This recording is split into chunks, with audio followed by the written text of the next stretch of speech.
Meus amigos, que o Senhor nos ampare a todos, fortalecendo os nossos corações no nosso estudo de hoje. Gostaríamos de falar hoje sobre um tema bastante comum nas nossas vidas. Eu diria que um tema, uma ocorrência inevitável nas nossas vidas. Os homens definiram a morte, que é o nosso assunto, como sendo um esqueleto humano coberto por uma capa preta, um capuz mais preto ainda, e um afiado alfange na mão, simbolizando o corte do fio da vida. É que as pessoas confundiram a decomposição cadavérica com a morte.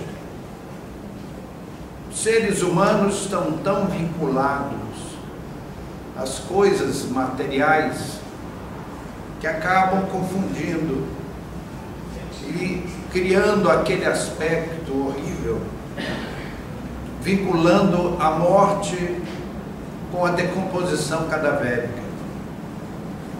Acontece que não é nada disso.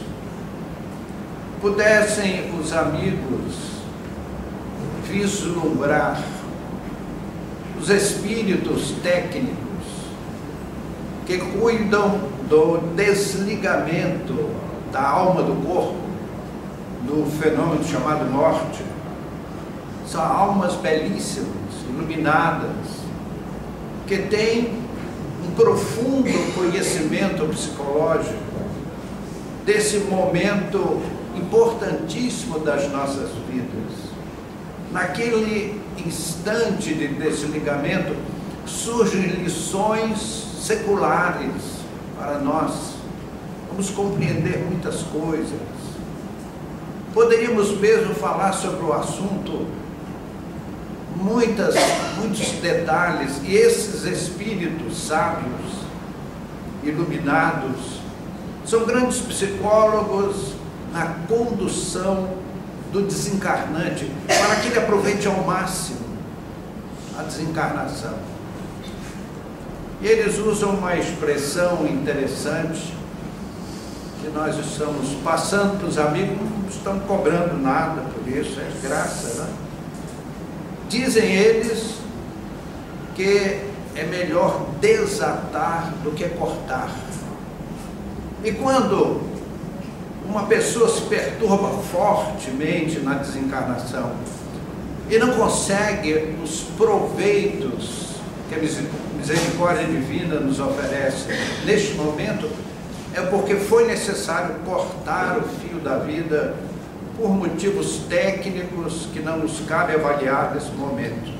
Então, comparar aquele esqueleto vestido de preto com uma foice na mão é um comparativo estúpido ante a realidade desses médicos espirituais que se encarregam do desligamento do espírito naquele momento chamado morte. E ninguém se preocupe, porque todos nós teremos essa assistência. Ore, meu amigo, quando você sentir que a vida está se esvaindo, peça a Jesus o amparo espiritual. Esse amparo sempre existe. Ninguém está esquecido, ninguém está abandonado. Muito ao contrário. Nós temos sábios, queridos amigos, que velam por todos nós. Não estamos assim a matroca da vida.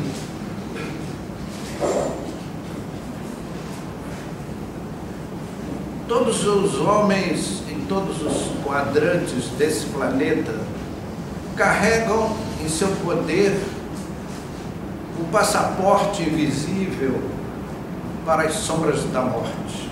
É o hotentote, é o esquimó, o cidadão da África, o homem culto europeu, o cidadão americano, todos seguem caminhando em direção ao grande além. Nas cidades modernas, riquíssimas, muito bem instaladas, apela-se para o forno crematório ou para o sepulcro elegante, mármore de Carrara. Aqui descansa em paz o fulano de tal, como aquela quadrinha do Cornélio Pires: aqui descansa em paz João de Souza, aquele que nunca fez outra coisa. Então ele ganhou descanso eterno. Mas todos partirão. Testas coroadas abandonarão o trono, o cetro, para os aventureiros. Sábios, filósofos, pensadores legarão belas mensagens de inteligência para a posteridade, e os estadistas, os homens do povo, legarão também a sua cultura, o seu trabalho para o aproveitamento das populações. Os amantes terão que largar o objeto de sua adoração. Não há como fugir ao apelo da eternidade que nos aguarda sempre, invariavelmente. É o bom, é o mal, são os algozes e as vítimas, os trabalhadores e os ociosos, todos se encaminharão para a eternidade. Sócrates foi condenado pelos seus juízes a morrer ingerindo cicuta, que era o letal veneno da época. Diria que até mais decente do que a forca, o fuzilamento e a cadeira elétrica. Mas Sócrates apenas se antecipou aos seus juízes, porque eles também estavam condenados. A mulher de Sócrates foi desesperada à prisão, falou: meu amor, meu filho, eles lhe condenaram à morte. E ele calmamente disse: mas eles também estão condenados. Alexandre, Dario e seus vassalos também partiram. Nero, o matricida, o terror dos círculos romanos, também partiu. Só que em condições tão lamentáveis que não dá para descrever para o cidadão terreno por falta de uma linguagem adequada. Sábios, magos, pensadores buscaram em todos os tempos o elixir da vida eterna, da juventude eterna, mas ficaram na fantasia, tentando fugir aos apelos da consciência.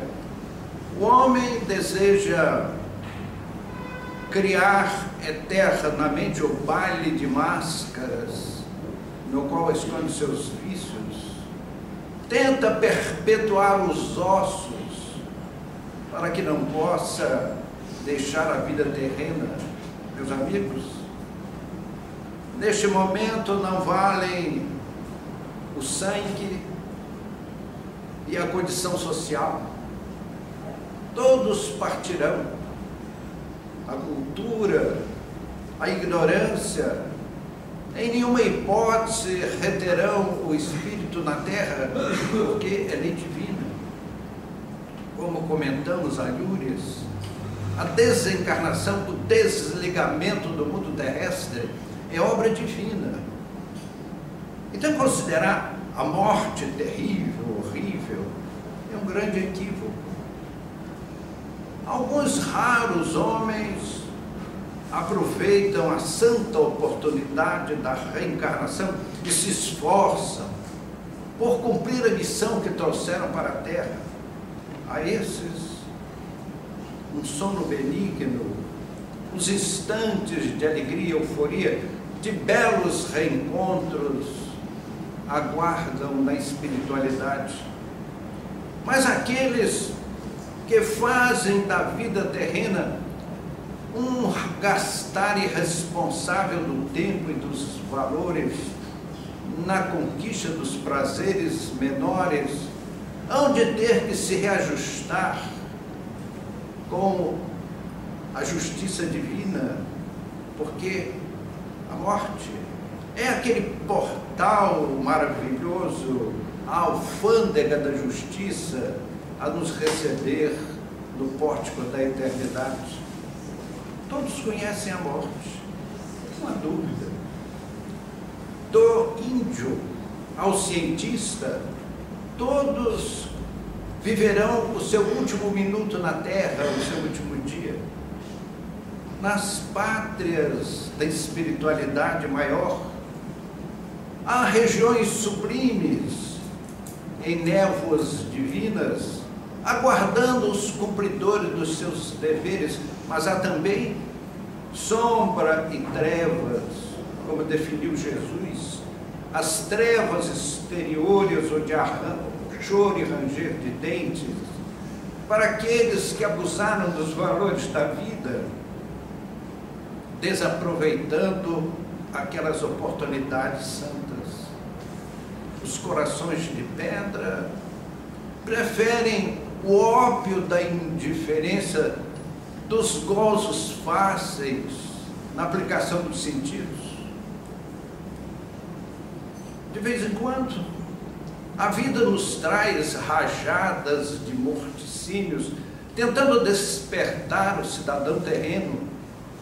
É o canhão terrível que se antecipa ao bico dos corvos famulentos a transportar o homem para as regiões da eternidade, meus amigos. Nós clamamos, ó grande além, grande além, grande além. Onde estão os homens que de ti se lembram e esquecem o ópio das conquistas fáceis?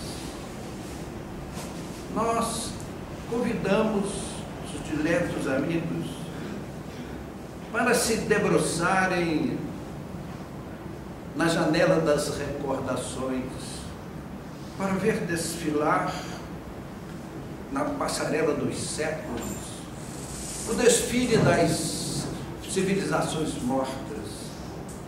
Podemos vos falar, meus queridos companheiros desta noite, lembrando experiências pessoais. Vi em brancos promontórios as ruínas das cidades mortas. Ali, num tempo passado, floresciam a glória, o poder, a beleza, as vaidades, mas o tempo a tudo modificou, transformando aquelas civilizações em ossuários a céu aberto, onde os ventos da noite cantam as suas canções dolentes naquelas lajes quebradas, e onde os escorpiões fazem seus ninhos. Pergunto, meus amigos, Xerxes estacionou seu imenso exército em frente ao Halicarnasso e olhou envaidecido, porque era o homem mais poderoso do mundo da época, e de repente ele começou a chorar. E o seu conselheiro disse: mas, majestade, o senhor é o homem mais poderoso do mundo, está em lágrimas. Por quê? Ele então disse: meu amigo, olha essas tendas que se perdem no infinito, esse exército gigantesco, não passará nem 100 anos e nada mais disso existirá. Oh, meus amigos, grande além, onde estão os homens que abandonam o ópio das ilusões materiais para te lembrarem? Alguém tem dúvida? Deixaremos a terra, queiramos ou não queiramos, com os fascínios da ciência ou com os rasgos da filosofia?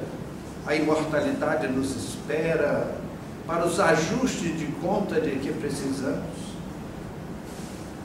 onde as dinastias brilhantes do Velho Egito, naquela época, eles produziam fenômenos espirituais extraordinários, curas, materializações, comunicações com os mortos, que eram levados às coletividades em simbolismos místicos, impedindo o avanço das massas populares, como fez a doutrina espírita. Allan Kardec, o sumo pontífice de Ra, na época, quis voltar das estrelas para devolver às massas populares os ensinos ocultos que foram negados aos povos da época. E a Grécia? Os seus filósofos, onde? Falamos de Xerxes, lembramos os Césares da antiga Roma, onde Augusto, onde Tito, onde todos aqueles que dominaram o mundo a ferro e fogo, a pulso de espada.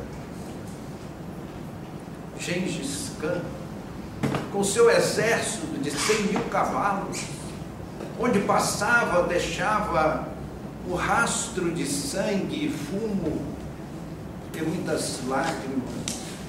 Alexandre, da Macedônia, dominou toda a Ásia Menor, evoluiu até a Índia, dominando povos, deixando um mar de sangue, fundando cidades, colônias. E nós procuramos todos esses personagens da história e lembramos, nesse momento, das nossas experiências pessoais na Ilha dos Quinossos, a civilização dos Quinossos, meus amigos, era de causar inveja aos arquitetos modernos, o luxo daqueles palácios belíssimos. As mulheres daquela época usavam espartilhos, usavam corpetes e tudo aquilo das técnicas das eras imperiais do Brasil e Portugal.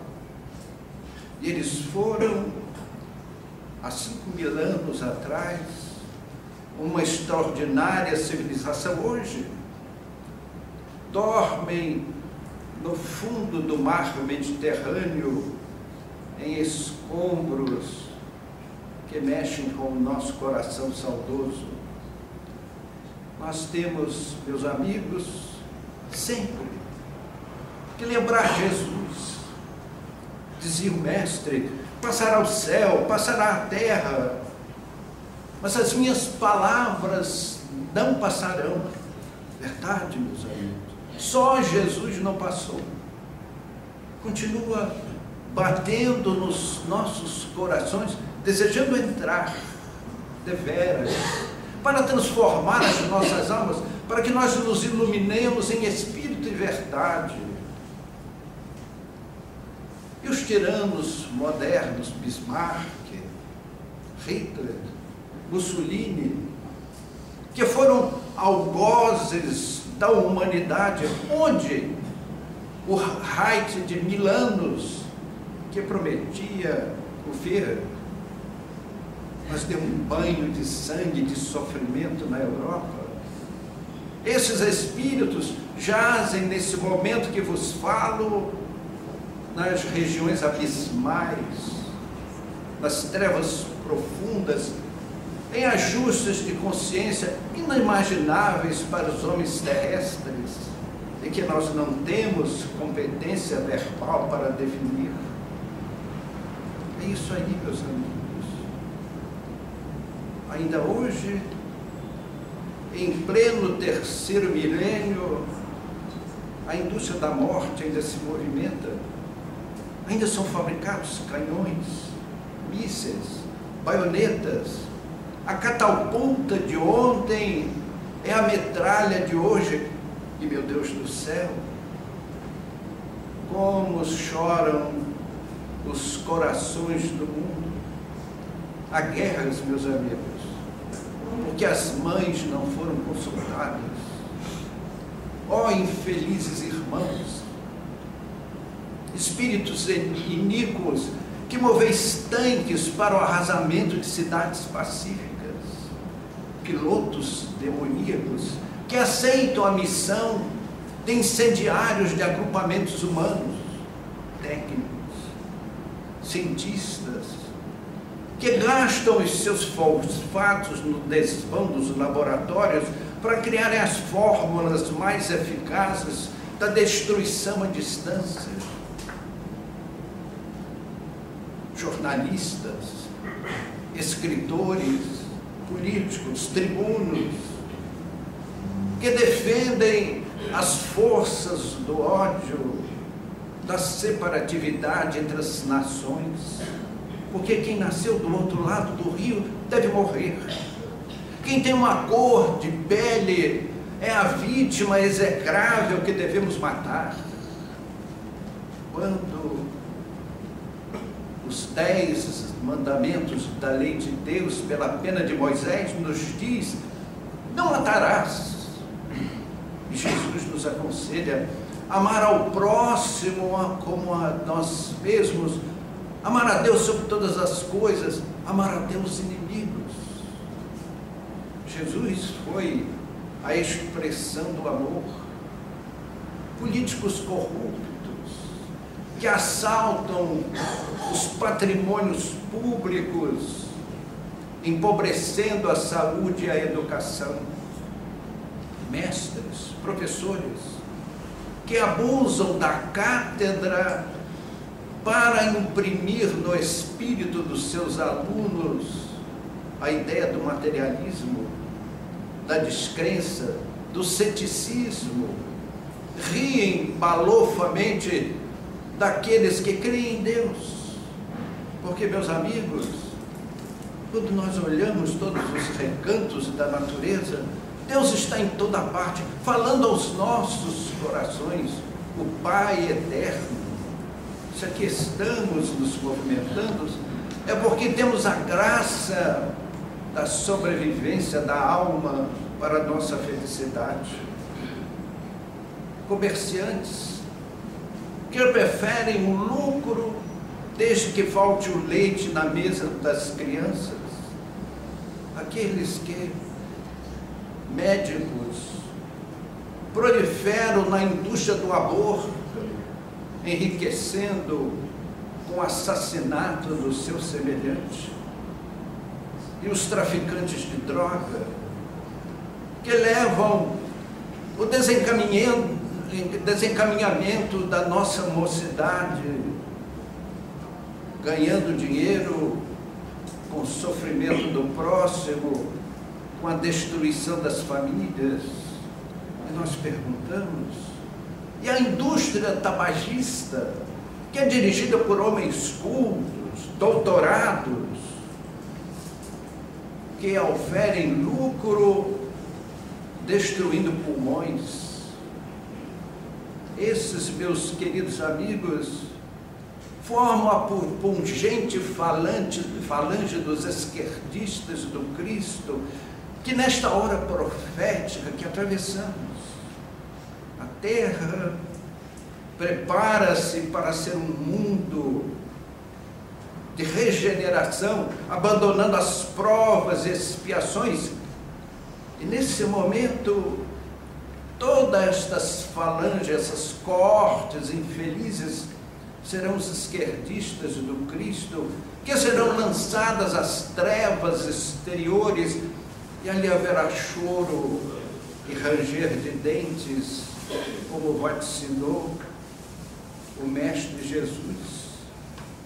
Por isso, meus queridos amigos, nessa noite, queremos lembrar aquele sumo pontífice de Amon-Ra, que volta à Terra em 1804 para mudar o mundo.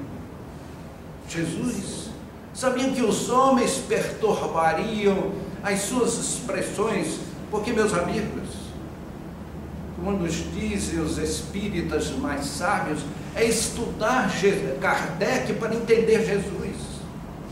Ninguém entenderá Jesus se não estudar Kardec. Aqueles que não estudam a lição espírita que veio à luz naquele 18 de abril de 1857, com o Livro dos Espíritos, tão bem lembrado nesta noite. Essas pessoas, só dessa forma, entenderão os ensinamentos do Senhor. Jesus quisesse ser louvanhado, aplaudido, festejado, nada teria nos ensinado. Seria muito claro, como ele sempre foi: raça de víboras, até quando vos suportarei? Então Jesus não tinha papas na língua, como se diz nas expressões modernas. O Cristo era contundente. Dizia ele: quem quiser vir após mim, tome a sua cruz e siga-me. Jesus não prometeu referências privilegiadas para quem quer que seja. Jesus não prometeu festas celestes para aqueles que o aplaudissem. Ele ofereceu a nós uma lição de transformação para os nossos espíritos e chamou de sepulcros caiados aqueles que externam beldades celestes que carregam entranhas de víboras. Nessa noite, meus amigos, nós nos lembramos desse momento muito sério em nossas vidas, que é o movimento da desencarnação. Que ninguém se assuste, que ninguém tema a morte. A morte não é aquele esqueleto vestido de capa preta com uma foice afiada na mão. São técnicos benignos que vêm nos amparar nesse momento difícil, nesse momento de lições inesquecíveis, para transformar as nossas almas naqueles seres felizes, que o seremos todos, sem exceção. Nós conquistaremos as belezas siderais fatalmente. Agora, o tempo é da nossa escolha. Se queremos mais rápido ou mais demorado, a opção é nossa. Se queremos sorrisos ou lágrimas, a expressão é nossa, o julgamento é nosso. Meus amigos, transferimos o irmão Humberto o microfone para esse outro beletrista, que é um amigo da casa e que temos imensas dificuldades em interpretar seus sábios pensamentos. Ele quer nos falar de um caso de morte. É o nosso assunto de hoje. Cornélio Pires nos traz a sua página de morte para completar os ensinamentos do irmão que nos precedeu nesse trabalho, nesse comentário espiritual. A morte, que vem a vida, na sombra do eterno bem, é visita inesperada, que não faz mal a ninguém. Na pessoa cansada de doença ou provação, ela surge na estrada por doce libertação. Mas na morte provocada, por mais que a luta nos doa, é fruto amargo no tempo que estraga qualquer pessoa. quem pede para morrer, sem calma e fé a contento, no momento solicitado, encontra arrependimento. Nesse passo, meus amigos, vou contar-vos tal e qual um caso que aconteceu na fazenda do Brejal. Minha Quirina, casada com Miojão, pedia ao céu em prece repetida: quero a morte, meu Deus, quero outra vida. Esse mundo é só fel e confusão. Tanto rogou, clamando na oração, que tombou de uma febre em recaída, e a morte de corrida veio ao quarto buscá-la de arrastão. Ela acordou em tosse brava, o esposo ao seu lado ressonava, e quando ela viu a morte olhando os dois, encolheu-se num gemido e do canto do marido disse em resmungo: leva Miojão agora à morte. Ai, que eu vou depois, prometo, eu vou depois, leva Miojão. Cornélio Pires, que Deus nos guarde, muito obrigado.